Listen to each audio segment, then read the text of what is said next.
Hello friend, today we shall discuss on the topic of what is love. As you can see on the blackboard, the name of topic. आज के session हम लोग what is love जो topic है इसी को लेकर के चर्चा का अनुवाद देखेंगे। पोएम के माध्यम से लेखक जो है क्या बताने का प्रयास किया है।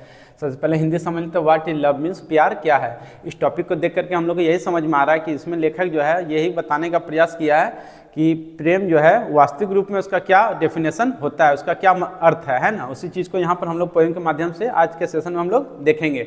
और हम लोग को देख के यही समझ में आ रहा है कि लेखक जो इसमें बताने का यही प्रयास किया है। अगर हम लोग प्रैक्टिकल रूप में भी देखें तो आज के दौर में देखा जाए जो प्रेम का जो मतलब है वो सही मायने में हम लोग को देखने को नहीं मिलता है। आजकल क्या है, केवल मतलबी वाला आपको प्रेम दिखेगा, उसके बाद वो प्रेम फिर कहाँ चला जाएगा, फिर वो आपको दोबारा फिर दिखाई नहीं देगा, है ना। उसी चीज़ को चलिए देखेंगे क्या लेखक बताने का प्रयास किया। What is love, that's the question of every पॉन्डिंग mind. क्या बोल रहा है, प्रेम क्या है, ये जितना भी पॉन्डिंग माइंड मीन्स जितने भी बुद्धिजीवी या फिर तेज तरह जो माइंड वाले जो व्यक्ति हैं सभी को उनके दिमाग में ये सवाल उठता है कि मतलब प्रेम आखिर में क्या है ना। प्रेम तो सभी को करते हैं, लेकिन प्रेम का वास्तविक रूप क्या होता है, मतलब वास्तविक उसका मीनिंग क्या होता है, उसका डेफिनेशन, उस चीज को लेकर के सभी के दिमाग में क्या होता है, एक क्वेश्चन खड़ा होता है।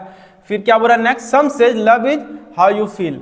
कुछ कहते हैं कि प्रेम क्या है, जो आप कैसे महसूस करते हैं, प्रेम को किस तरह से आप महसूस करते हैं। कुछ लोगों का ये मानना है, कुछ लोग ये कहते हैं। फिर some says love is what you do, और कुछ कहते हैं कि प्रेम क्या है, जो आप करते हैं। जैसे हम लोग सभी को क्या करते हैं, एक दूसरे से प्रेम करते हैं, तो प्रेम करते हैं तो वही सभी का मानना है कि वही क्या है, प्रेम है। लेकिन आगे देखेंगे लेखक क्या बताने का प्रयास किया है, रियल मीनिंग उसका क्या होता है। फिर देख नेक्स्ट क्या बोल रहा है, some will say love does not excite. क्या बोल रहा है, कुछ लोग कहेंगे कि प्रेम जो है वो उत्तेजित नहीं करता है, मतलब वो क्या उत्तेजित मतलब वो बढ़ावा नहीं देता है ना। फिर but the real question is but what is love without sacrifice. लेकिन यहाँ पर फिर नेक्स्ट क्या बोल रहा है बट द रियल क्वेश्चन है, लेकिन जो वास्तविक जो सवाल है वो क्या है कि what is love without sacrifice. मतलब यहाँ पर लेखक क्या बोल रहा है, बिना कोई भी सेक्रीफाइस मतलब बलिदान बोल सकते हैं ना, या फिर निछावर। जब तक आप कोई चीज को बलिदान या फिर निछावर नहीं करते तो उसके बिना प्रेम क्या है। कहने का मतलब क्या, लेखक वही चीज को बता रहा है कि प्रेम का रियल मीनिंग क्या है, जब आप कोई भी चीज को क्या करते हैं, अपने आप को निछावर कर देते हैं दूसरे के प्रति, और वो भी आपके प्रति क्या कर दे, अगला भी निछावर कर दे, तो उसी को हम लोग क्या बोलते हैं, रियल मायने में प्रेम करते हैं। और इस तरह का क्या होता है आजकल हम लोग को डेट में देखने को नहीं मिलता। आजकल क्या है, अगर कोई देखिएगा लड़का लड़की अगर प्रेम करता भी है तो देखिएगा वो क्या है, केवल मतलब का ही प्रेम करता है। मान के चलिए 1-2 महीना टिके, साल भर टिके, उसके बाद वो क्या होता है, वो प्रेम फिर कहाँ चला जाता है, फिर वो आपको दोबारा दिखाई नहीं देता। इस तरह का प्रेम आजकल क्या मार्केट में हम लोग को बहुत ज़्यादा देखने को मिलता है। लेकिन रियल मायने में क्या होता है, प्रेम का एक दूसरे के अंदर क्या होना चाहिए, दोनों के प्रति, दोनों जो प्राणी हैं लड़का और लड़की दोनों के अंदर क्या होना चाहिए, एक सेक्रीफाइस मतलब क्या, निछावर की भावना होना चाहिए। तो वही सही मायने होता है। मरते दम तक दोनों का क्या होना चाहिए, प्रेम अटूट होना चाहिए। आप भी उसके प्रति जान देने की क्षमता रखें और वो भी आपके प्रति जान दे, तो उस तरह की क्या होता है, मतलब जो प्रेम होता है वो रियल मीनिंग होता है। और आजकल देख रहे हैं सोशल मीडिया में बहुत ज़्यादा अभी चर्चित में है कौन, सृजना और विवेक पंगनी का जो प्रेम है ना। जैसे विवेक पंगनी का तो सबको पता है कि वो क्या कैंसर से जूझ रहा था और उनका अभी क्या हो गया, देहांत हो गया। तो उसके मरते दम तक भी जो है सृजना वो क्या करती है, उसका देख रेख करती है। और जबकि देखा जाए आज के दौर में, अगर मान के चलिए अभी तो उसका क्या 2 साल हुआ ही था मैरिज किया हुआ, और इस तरह का कंडीशन होने के बाद बहुत सारा लड़कियां क्या करती है, छोड़ भी देती या फिर उसका देख रेख करने में क्या कर देती, कमी कर देती। लेकिन वैसा वो करती नहीं है। और उसी यही एग्जाम्पल क्या है हम लोग को देखने को मिलता है। और ये जो टॉपिक है इसमें उसका एग्जाम्पल क्या है, विवेक मंगनी और सृजना का एकदम सही बैठता है देखा जाए तो।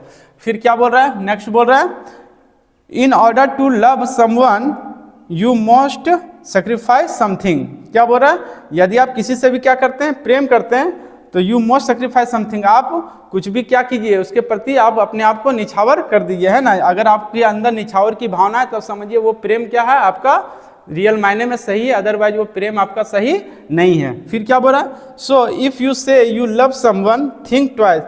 यदि आप किसी से कहते हैं कि यू लव समवन, आप किसी से प्रेम करते हैं, अगर किसी के सामने आप बोलते हुए कि आप किसी से प्रेम करते हैं, किसी को बताते हैं, तो थिंक ट्वाइस, 2 बार आप क्या करें, उस पर गहन चिंतन करें। लेखक उसी चीज को बता रहा है कि 2 बार आप क्या करें, सोचे कहने से पहले।